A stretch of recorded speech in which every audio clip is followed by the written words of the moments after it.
ವರ್ತೂರು ಸಂತೋಷ್ ಅವ್ರಿಗೆ ಒಂದಲ್ಲ ಒಂದು ಆಘಾತಗಳು ಎದುರಾಗುತ್ತೆ. ಹೌದು, ಒಂದು ರೀತಿ ಕುಸಿದು ಬಿದ್ದಿದ್ದಾರೆ ಅಂತ ಕೂಡ ಹೇಳ್ಬೋದು. ಯಾಕೆಂದರೆ ಒಂದು ಇಲ್ಲ ಸ್ಥಳದ ಚಾನಲ್ಗಳು ಇವರ ವಿರುದ್ಧವಾಗಿ ಸಾಕಷ್ಟು ಮಾತಾಡ್ತಿದ್ದಾರೆ. ಅದಕ್ಕಾಗಿ ಸದ್ಯ ವರ್ತೂರು ಸಂತೋಷ್ ಅವರು ಒಂದು ಮಾಧ್ಯಮ ಅಂತ ಪ್ರೆಸ್ ಮೀಟೊಂದನ್ನು ಕರೆದು ಮಾತಾಡಿದ್ದಾರೆ. ಹಾಗೆ ಉರಿ ಹಾರಿಯಾಗಿದ್ದಾರೆ ಅಂತ ಹೇಳ್ಬೋದು. ಅವ್ರ ಸ್ನೇಹಿತರು ಕೂಡ ಅಂತ ಒಂದು ಸವಾಲು ಹಾಕಿದ್ದಾರೆ.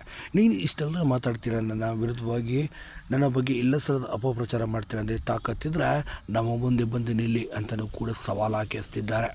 ಹೌದು, ವರ್ತೂರು ಸಂತೋಷ್ ಅವರು ಸಾಕಷ್ಟು ಸವಾಲುಗಳಾಗಿ ಈಗ ನಿಂತಿದ್ದಾರೆ ಅಂತಲೂ ಕೂಡ ಹೇಳ್ಬೋದು. ಇದಕ್ಕಾಗಿ ಈಗ ಅವರು ಯಾವುದೇ ಪ್ರತಿಕ್ರಿಯೆ ನೀಡಲಿಕ್ಕೆ ಇನ್ನೂ ಕೊಟ್ಟಿಲ್ಲ. ಆದರೆ ವರ್ತೂರು ಸಂತೋಷ್ ಅವರು ಸಾಕು ಆರೋಪಗಳು ಮಾಡಿದ್ದಾರೆ. ಅಷ್ಟೆಲ್ಲ ಕಣ್ಣೀರು ಕೂಡ ಹಾಕಿದ್ದಾರೆ. ನಾನೇನರಯ್ಯ ನಿಮಗೆ ಮಾಡಿದ್ದೆ, ನಾನು ಏನು ನಿಮಗೆ ತೊಂದರೆ ಮಾಡಿದ್ದೆ, ನಿಮ್ಮ ಅಪ್ಪನ ಮನೆ ಆಸ್ತಿ ಹತ್ತಿದ್ದಿದ್ದ, ಸುಮ್ಮನೆ ಯಾಕೆ ನನ್ನ ಮೇಲೆ ಇಲ್ಲ ಸಲ್ಲದ ಆರೋಪಗಳನ್ನು ಮಾಡ್ತಿದ್ದೀರಾ ಅಂತಲೂ ಈಗ ಸರಿಯಾಗಿ ವರ್ತೂರು ಸಂತೋಷ್ ಅವರು ಕ್ಲಾಸನ್ನು ತೆಗೆದುಕೊಂಡಿದ್ದಾರೆ. ಈಗ ಇನ್ನೊಂದು ಕಡೆ ವರ್ತೂರು ತಾಯಿಯವರು ಕೂಡ ಕಣ್ಣೀರು ಹಾಕುತ್ತಿದ್ದರೆ, ವರ್ತೂರು ಕುಟುಂಬನೂ ಕೂಡ ಮತ್ತೊಂದು ಕಡೆ ಕಣ್ಣೀರು ಹಾಕುತ್ತಿದೆ.